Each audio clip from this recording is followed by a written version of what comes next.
And what you said in the episode was if we all just did the right thing, Mhm.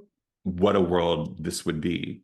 And instead of sort of sitting on the sidelines and complaining, what if we all got involved and did something to positively impact the world? And you almost phrased it as being engaged is the price of admission to living on the planet. So get engaged. Absolutely. I mean, we can have such an impact on other people's lives, on the world around us. And something that I've had to come to terms with that, my cause may not be your cause. My cause may not be, my next door neighbor's cause, but we all feel strongly about something. So find that thing that you're, saying, oh gosh, well, why is this or why is this? Okay, well, instead of spending that 5 minutes hemming and hawing and making a Facebook post about it, what can you do to mobilize around it? Hello and welcome to At the Podium with me, Patrick Huey. At the Podium is a multimedia platform where story by story, we explore the resiliency of the human spirit with people who are using their own personal journeys to leave a positive and transformative imprint on our world today. At the Podium holds a space for meaningful conversation, inspiration, and life. Today, I'm thrilled to share the podium with Delia McLinden. Delia McLinden is the co-founder and vice president of sales and business development of McKinney, Texas-based natural and organic skincare company, Farmhouse Fresh, bringing the company's award-winning We Grow So Your Skin Glows farm to treatment products to luxury spas from Dallas to Dubai. In the early days of Farmhouse Fresh, Delia and her sister-in-law, Farmhouse Fresh founder and CEO Shannon McLinden, decided that someday the company would have an active animal rescue component. Today, Farmhouse Fresh has a rescue for two mission, rescuing your complexion and rescuing animals in need. At their headquarters, the company operates a 501c3 Farmhouse Fresh farm animal sanctuary with 46 farm animals, all coming from cruelty and neglect cases. 10% of all Farmhouse Fresh profits go towards the sanctuary, in addition to other animal rescue efforts across the country. Delia's personal pastime and passion is shelter dog rescue.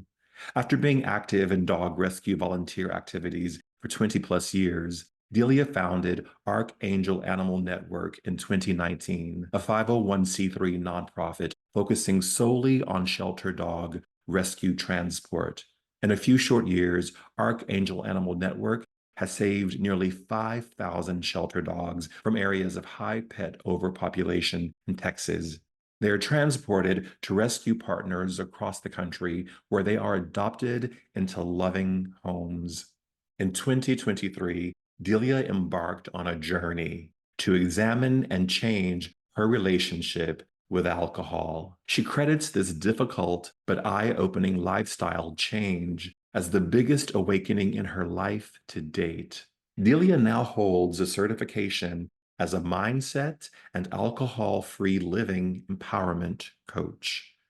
Delia graduated from Texas Christian University and currently resides in Texas with her husband Scott, 16-year-old son Sawyer, and their rescue pit bulls, Leo, Tessa, and Todd. Delia, welcome back again to At the Podium. Thank you, Patrick. Oh, we were just saying it's been 3 years since we first talked and at the podium, season one. You were in that first round of guests from season one. I cannot believe it's been 3 years already. I know. What an amazing journey you've had and so many different people and stories and it's been incredible and it's been a joy to watch it too. It was a real joy to have you on. I think the work that you're doing in animal rescue, which we'll talk about today, really moved people. I think people have a real passion for animals in our country and how you talked about in the work that you were doing that you're giving voice to the voiceless. That was a very powerful statement. Yes, and it just rings so true. I mean, even more so today. And I feel so passionate about it still. Because you rescued, when we talked last time, your 501(c)(3) had rescued about 2,000 dogs. And now it's up to 5,000 or Almost more. 5,000. Yes. Yeah. Uh-huh. It's amazing to hear that number. I remember the first year when I started it, I thought, okay, I'll be happy if we can do 500. And Mm, now we're at 5,000, but still it doesn't feel like enough. And that's what I struggle with all the time. That's 5,000 lives who wouldn't otherwise be here. And, their lives are turned upside down, but it still doesn't feel like enough. And that's a struggle with, anytime you're working with a cause or an advocacy, mm. it always feels like there's so much more to do. Where is the challenge? We're talking about dogs that are in shelters about to be euthanized. You're rescuing them and finding them homes across the country. And is it just because people don't understand what it takes to have a pet, or there's a divorce and they don't know what to do with the dog, or the owner dies? I'm sure there are many circumstances, but this seems to be a real problem.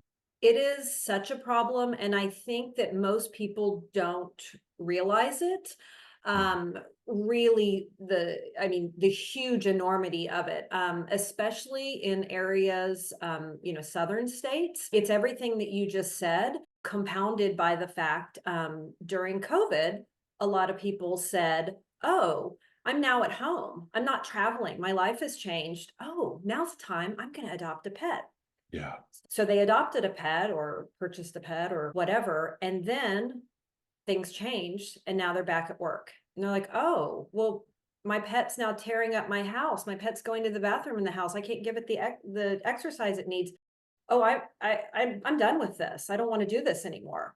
And they'll bring it back to an already full shelter or want to get rid of it. So it's always been a problem, but the landscape has changed even more. And for groups like mine, Archangel Animal Network, we are searching for rescue groups in different areas of the country. I'm in Texas, and we're searching for places, in the Pacific Northwest, East Coast, Midwest, that will take the dogs that are languishing in Texas shelters.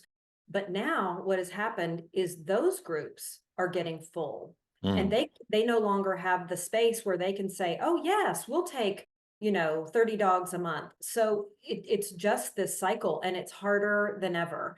mm, But I feel so strongly about keeping at it because there are voiceless lives depending on us. mm.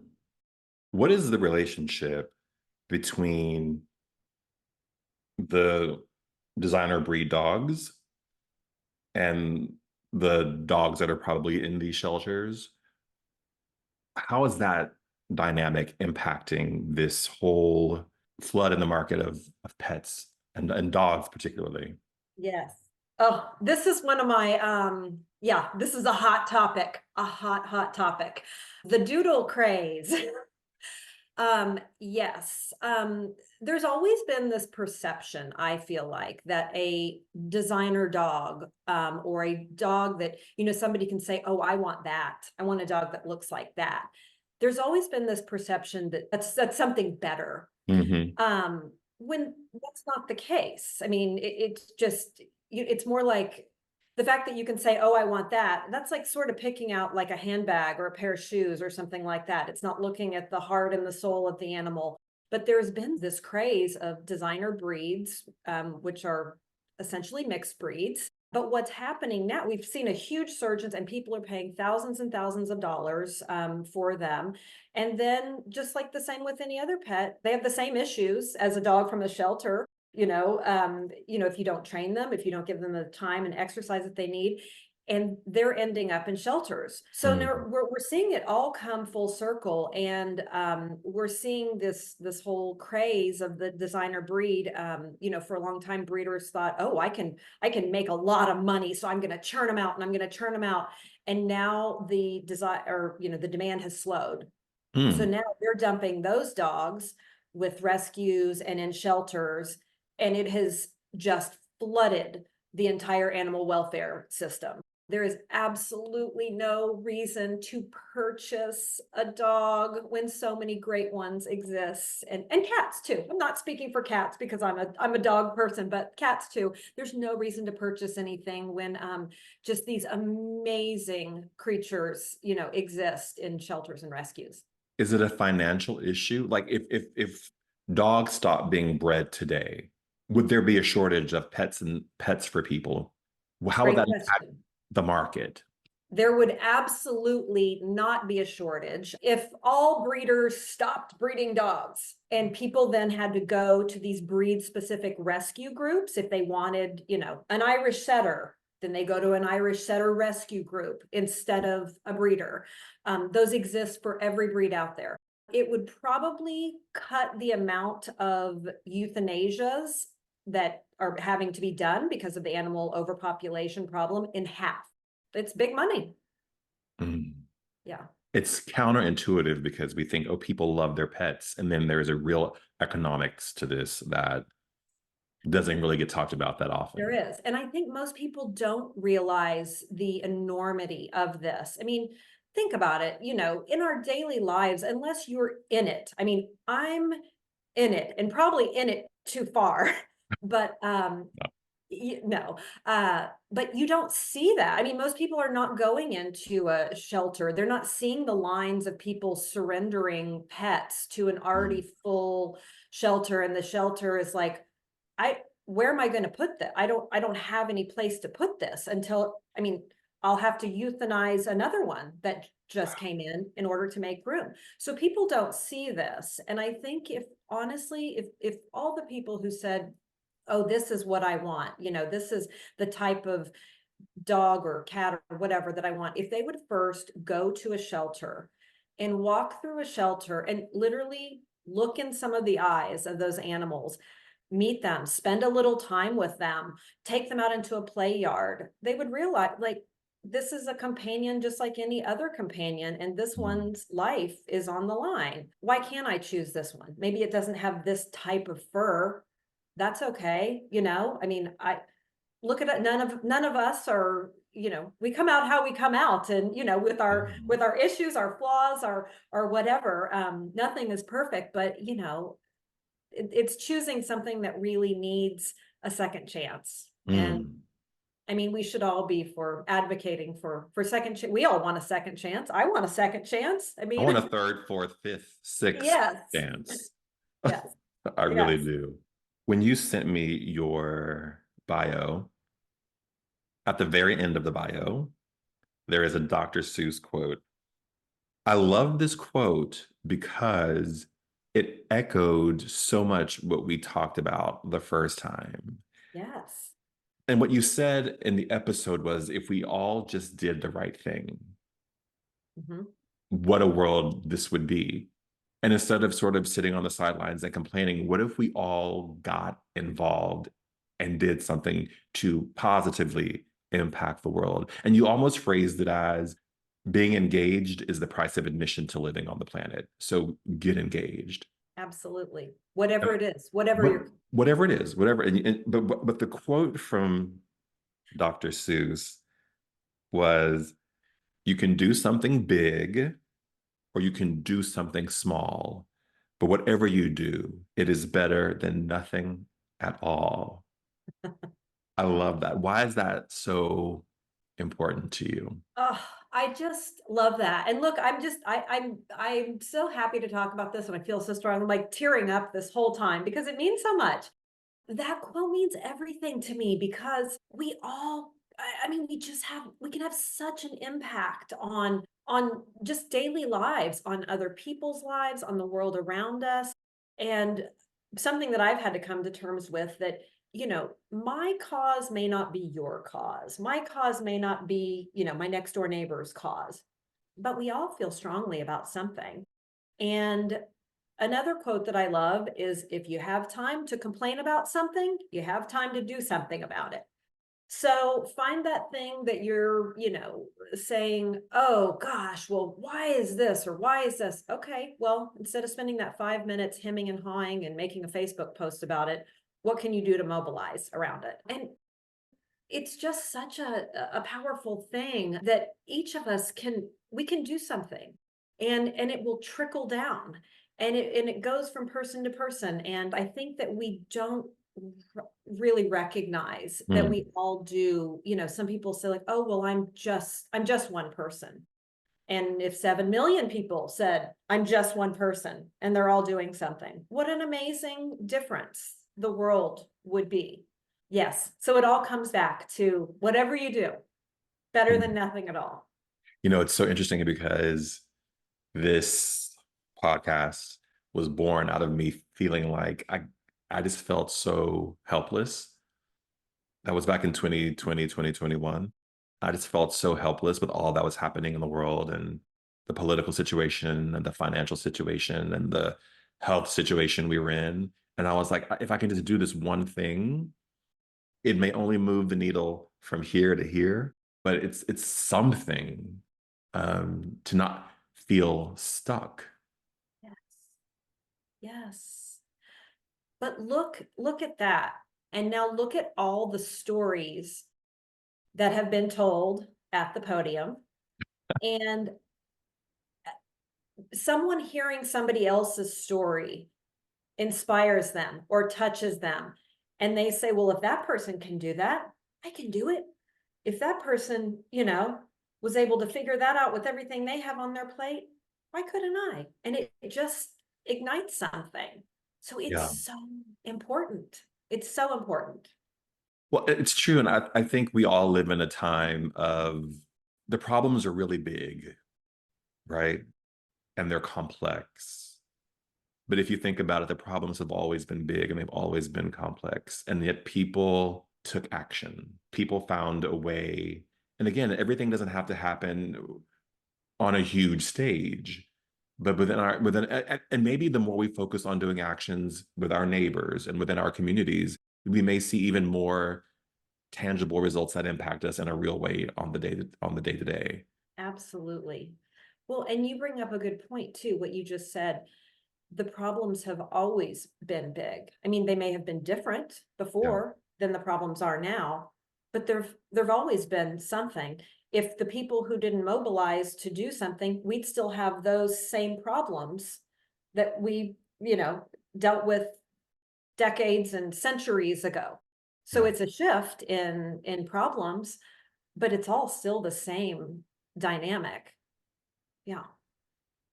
About a year ago, I ran into you at a business event and you said to me that you had stopped drinking. And people may not realize this, but wellness people drink a lot, which is totally counterintuitive, but there is so much alcohol consumed. We should look at that as an industry. We should be Yes. looking at why alcohol is such a huge part of our socializing and how we interact. But I was so moved that you even trusted me enough to tell me that, but that you had made that decision. And I have two Yes. questions related to that.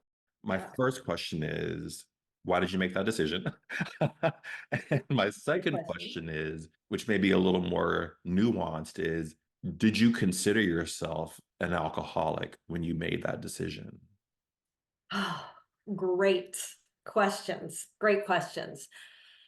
Okay. So wait, what was the first question? Why did I Why? stop? Why? Yeah, Oh yeah. why?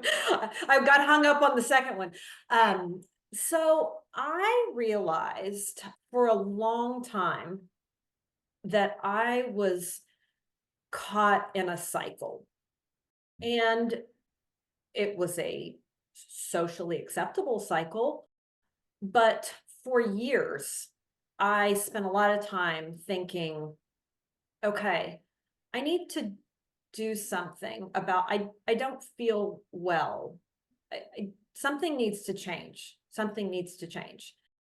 And on the outside, if you would look at me on social media or see me at a wellness industry event or a work podcast, it would look like I had it all together. But inside, I was going through the motions and using alcohol as my coping mechanism, leading such a busy, fast paced, check it off the list, life, highly productive, highly functioning. But at the end of the day, felt the weight of the world on my shoulders. And the only coping mechanism that I had was alcohol. And I got, again, if you would look at me from an outside perspective, you wouldn't think anything was wrong. But I knew that something had to change. I was caught in a cycle of, doing everything I thought I should do during the day. And then at night saying, oh my God, like I've got to like escape from this. I've got to escape. I've got to get out of my mind. I've got to get out of this, this stress, this feeling of I need to do more and more and more. And I would drink. And I realized that not only I was drinking as a coping mechanism, I was also drinking to celebrate. I was drinking when I was bored and not sure how to feel. It was like everything was wrapped up with drinking. And I'm saying drinking, but other people might have, it might be eating or, social media compulsion, take whatever your coping mechanism is. I tried for a long time. I tried, thinking, okay, if I just drink on the weekends, or if I just have 2 drinks, or if so much mental energy. And I was having a conversation with somebody and they said, not everybody spends that much mental energy trying to control their drinking. And that was sort of a light bulb for me. I mean, that was a good friend who said that. Like, I don't even give alcohol a thought. If I want to drink, I have one. If I don't, and I was like, oh, well, that's different. That's not how I think. So I decided to do a dry January. And that was the kind of the impetus of like, okay, I'm not making a grand proclamation. I'm just taking a break. And then when you take away your coping mechanism, you realize there are a whole lot of other things to address, a whole lot of other things. Yeah. Whew. Yes. Yeah. Yes. So I did realize, I did feel like, yes, I am an alcoholic, was an alcoholic. I don't know. The label thing, I struggle with that because it's like, I could also say, am I an alcoholic? Maybe, but I'm also a mom. I'm also a dog rescuer. I'm all of these things. But I did start attending Alcoholics Anonymous in the beginning. Mm-hmm. And then I found some other programs that resonated with me more. And I really started to unpack, I mean, just take away I don't think I ever had physical dependence, but when you take away the thing that you're relying on to get through the day and the thing that you're using so heavily to numb and escape, then you have to deal with all the other stuff. And that's when I realized, like, okay, I gotta keep going on this journey. It's more important to me to continue to figure this out than just say, oh, take a break and then go back to all that other stuff. So yeah, it's been the hardest thing I've ever done, but the most impactful for my growth as a person and figuring out who I am. What do I like? What do I do with feelings? What do I do now that I have a bad, stressful day? How do I celebrate without alcohol? All of these things, it's like creating a new life. There's so much there that I want to talk So to you. much. I know. The first is I feel you on the labels. And in the work that I do outside of the podcast, and we'll talk about being a multi-hyphenate later, but I see a lot of people choosing to live sober lives, not because they even have an issue with alcohol, but because they feel like there are other ways to spend my time. There are other ways to spend my money. There are other ways for me to be able to cope, socialize, etc. I mean, there are movements now all around sober living that have nothing to do with what Yes. your label is in terms Mhm. of being an alcoholic or not being an alcoholic. When I interviewed McCord Henry in the first season, who is, and he says he's living recovered, he too had very strong opinions about these labels that we just kind of attach to people and things, and that the label can sometimes be worse than the disease. Yes, You know, so yes. I think about that even in my own personal life. There's just certain things that I'm like, I'm not associating with that because it doesn't define my Yeah, experience, no, you know. doesn't. Well, and to your point, let's talk about this when you're just saying disease. Now, I know that a lot of people would agree with that. They would say, okay, I have a disease. I look at it like, okay, I am using, or I have been using, a highly addictive substance that is societally acceptable. And the more you use a highly addictive substance, of course you're going to start to rely on it. Yeah. So in a way, that's not really a disease. You know, some people may still, I think it's whatever you feel like moves you forward in dealing with whatever you're dealing with, that's what you need to call it. For Right. me, I was like, okay, yes. And I said this to someone once. I said, well, you know, alcohol isn't broccoli that I'm overindulging in. It's a highly addictive substance that we use to get a hit of dopamine. Yeah. So of course we're going to want more. And of course, the more you have, the more you're going to want more. And of course, that's why it feels good after a stressful day to get that 20 minutes of dopamine. And then you go down and you need more, you know, in order to continue to get that. So it's Mm. a really complicated thing. And as a society, we have been taught this is how we cope. This is how we celebrate. This is how, you know, there's this whole crazy thing, which I used to be a part of, like, you know, mommy juice, you know, like moms get together and drink. And yeah, I mean, it is just crazy. And look, all the events that we go to in the wellness industry, it's centered around drinking because that's what's socially acceptable. Yeah. So How did your relationship professionally and personally shift? great question. You know, I felt like it was a loss of identity. I had so many people in my life who I felt like associated me with a beverage. Isn't that crazy? Like a colored beverage in a glass. I'm like, I'm so much more than that, but it's an identity. So I'm like, if I'm not that, if I'm not the drinker, Delia, who am I? What do I talk about? What do we do at gatherings? I mean, it was such a strange, profound situation. The very first work event that I went to when I wasn't drinking, there was so much, you know, I put a lot of thought into it, you know, but I was like, okay, all I have to do is just go and just talk to the people I want to talk to and then leave. And that's it. That's it. Yeah, that's it. And I have realized a lot of people have fallen off from my life because of the not drinking, not in a confrontational way, not in an awful way. It just has sort of happened naturally. And I realized, oh, we don't have anything in common. We don't.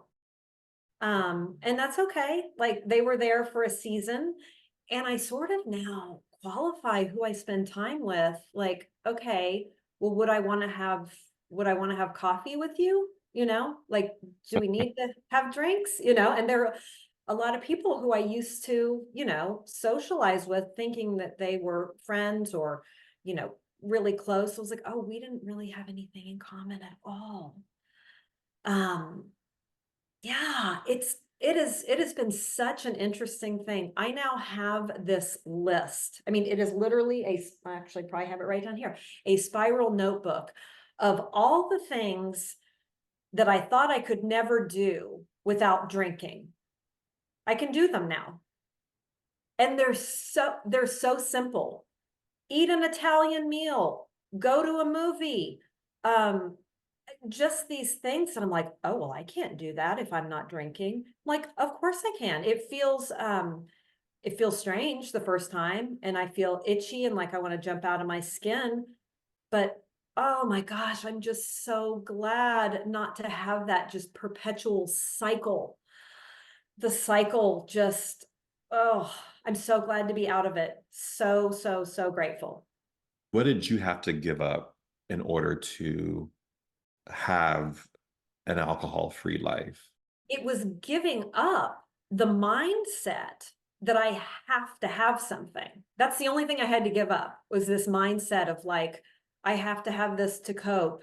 But really, it's been more of like adding on things that I'm like, okay, instead of having a drink at night, I'm going to take a bath. I am going to, drink sparkling water with fresh cut up citrus in a wine glass and have that experience of, a drink. I'm going to get in bed at 8:30 with a book. And I'm going to read the book and I'm going to have a good night's sleep and I'm going to remember what I read the next morning. So it's all the things that I get to add in and routines that I now get to look forward to. I will say I don't go out and socialize as much anymore because I realized I was doing that really for the drinking, not necessarily for the socializing. So it's kind of finding new ways to do things and getting out of those old ingrained habits. Instead of meeting friends for drinks, we go to brunch. I spend every weekend volunteering at the animal shelter, and that doesn't involve drinking. And I have met some of the most amazing people and have amazing conversations, and Yeah. that no alcohol involved. What was it like? Because you said you said that at the beginning in that January you were going to have a dry January. Mhm. What was that first day like when you said, "Okay, I'm not going to drink"? Um, the first day was okay because I think I'm a very motivated person. And when I set my mind to something, like, okay, I'm going to do it. So the first day was like, I got this.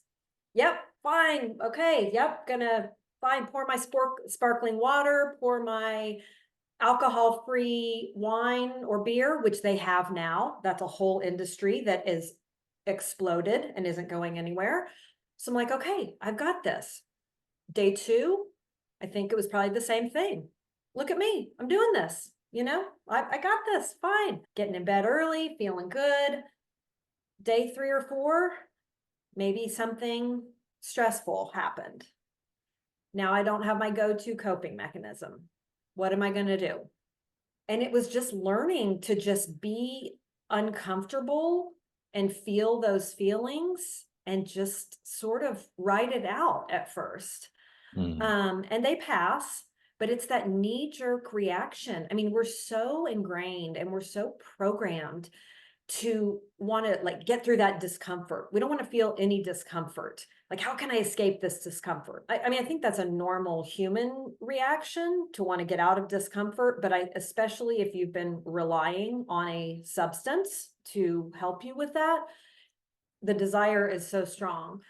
So it really is just, it's just taken time and building new routines. But I think the biggest thing that I have learned is just learning to sit in those feelings, whatever they are, and know that they'll pass, whether it's the uncomfortable feeling and it's like, you know what, we're all going to have a bad day, but that doesn't mean we need to escape from it. We can do something that's a little more healthy. Granted, I do now, sugar is my thing now, which I know that's not great either, but I'm like, you know what? If it takes a couple of pieces of dark chocolate at night, not to drink a bottle of wine, fine.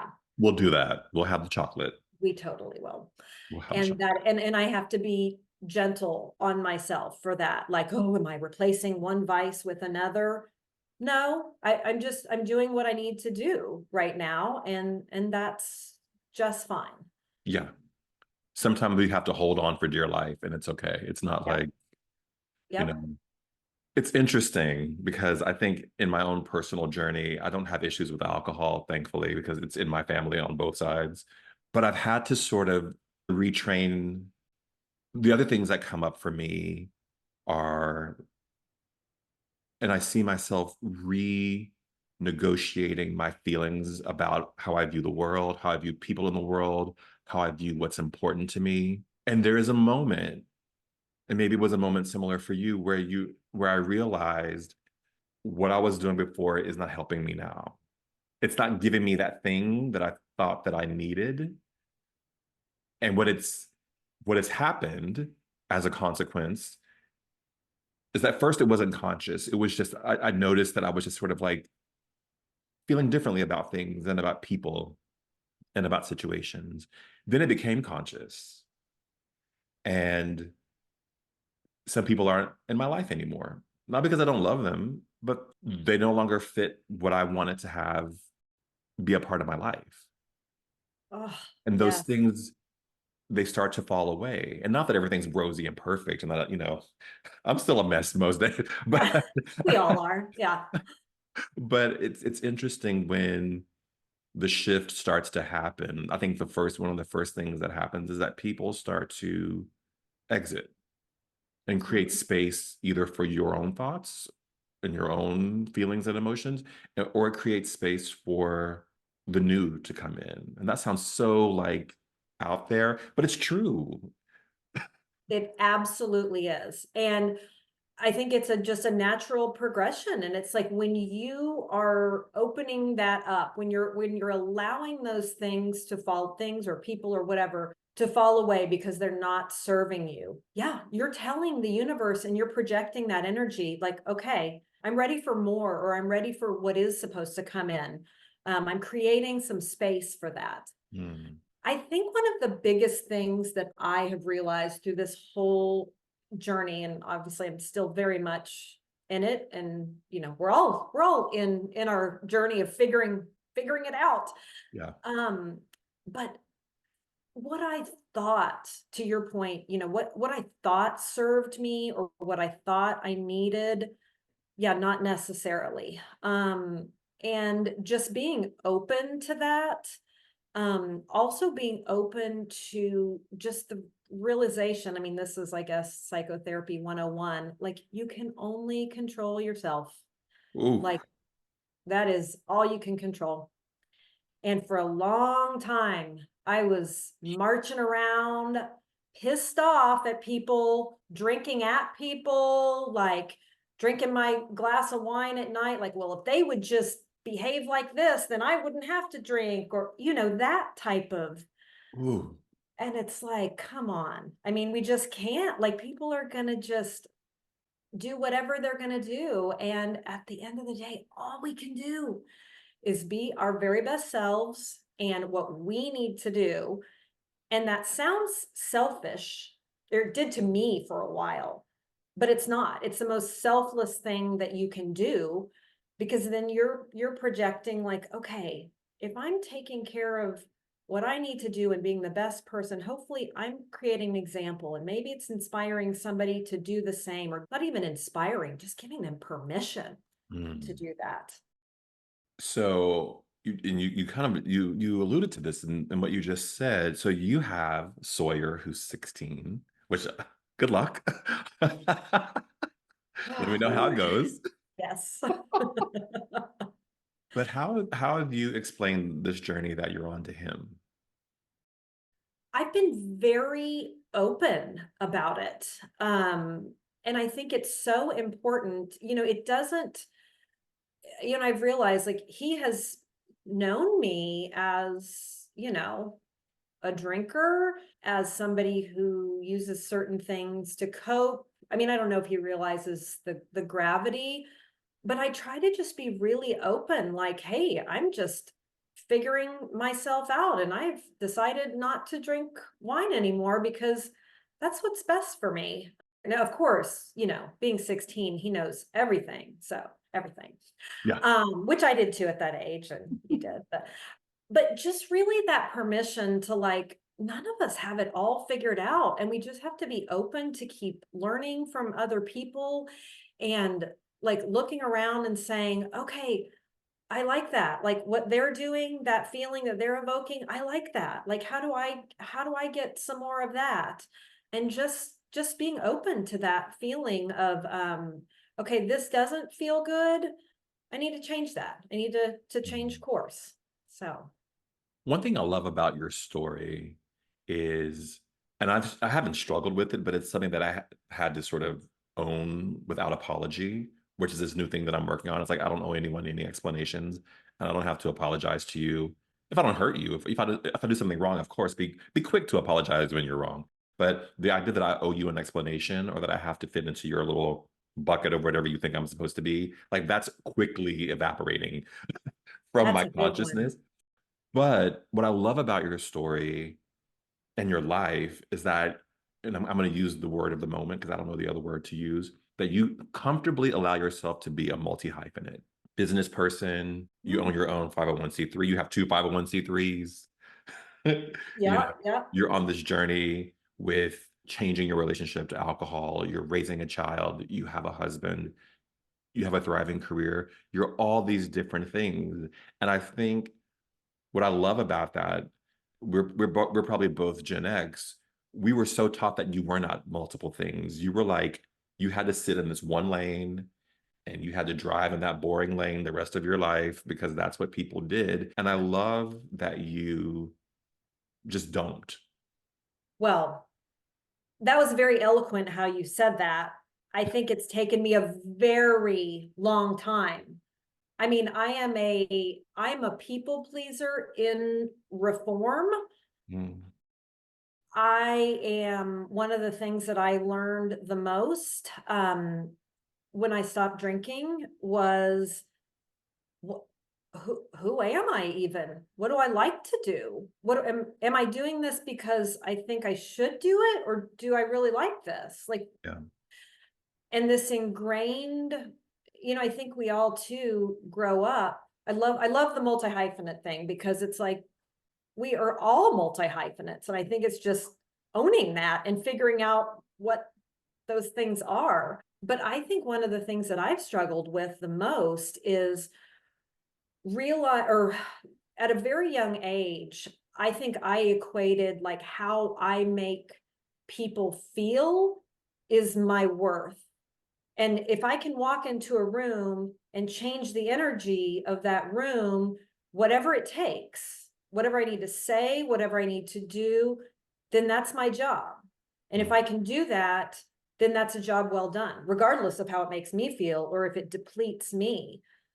And that's been a lifetime of conditioning to realize, to say like, okay, well, maybe I don't want to be that person today. Maybe I just want to stand in the corner and, you know, talk to you about how I'm feeling today. I don't want to yeah. go in and survey the room and be like, okay, what does this situation need and how am I gonna, that's been a huge learning.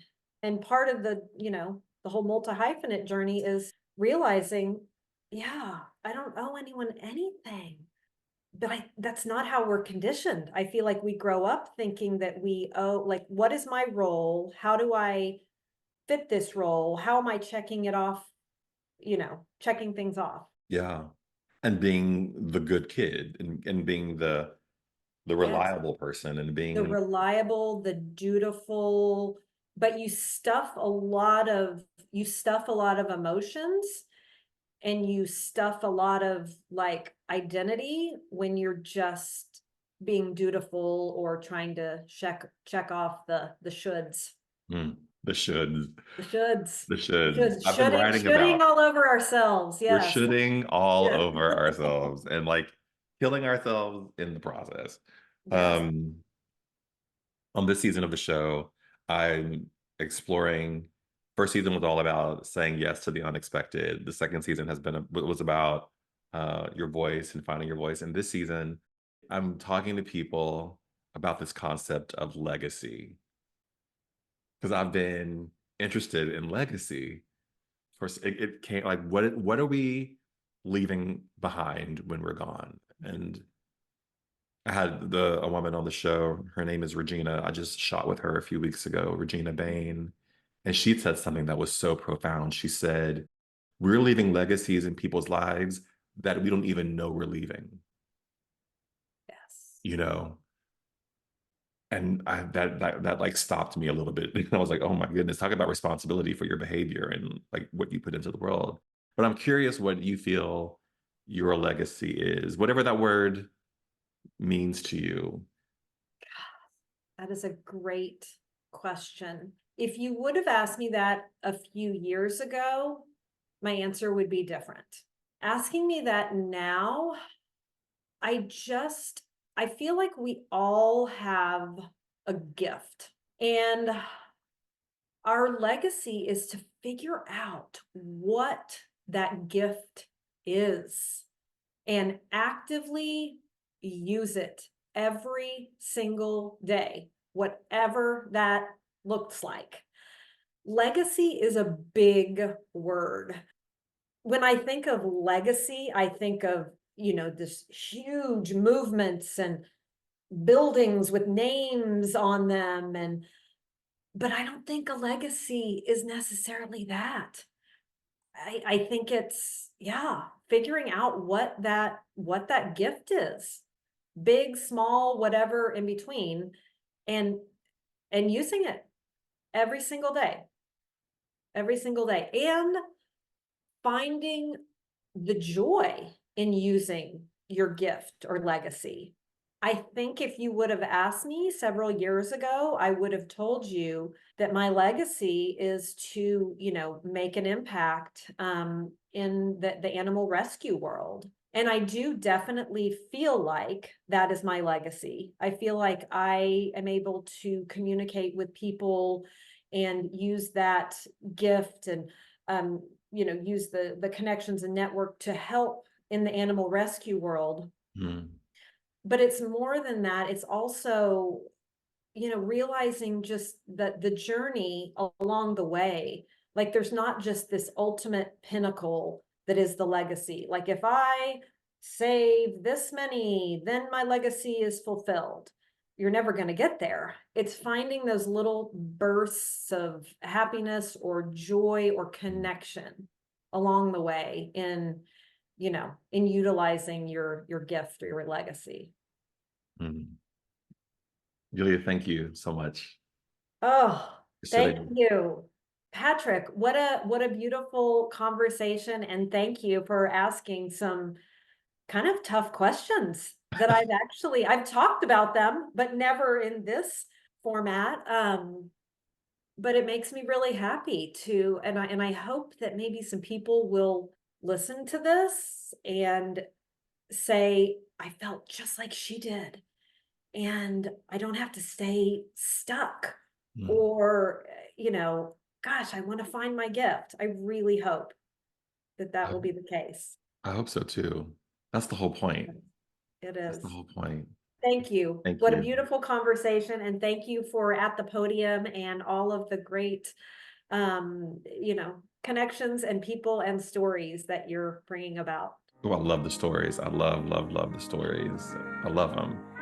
Thank you, Delia. And to those of you who are watching or listening, remember, we all have a voice. We all will leave a legacy. So let's act and be wise. Bye, everyone. Thank you.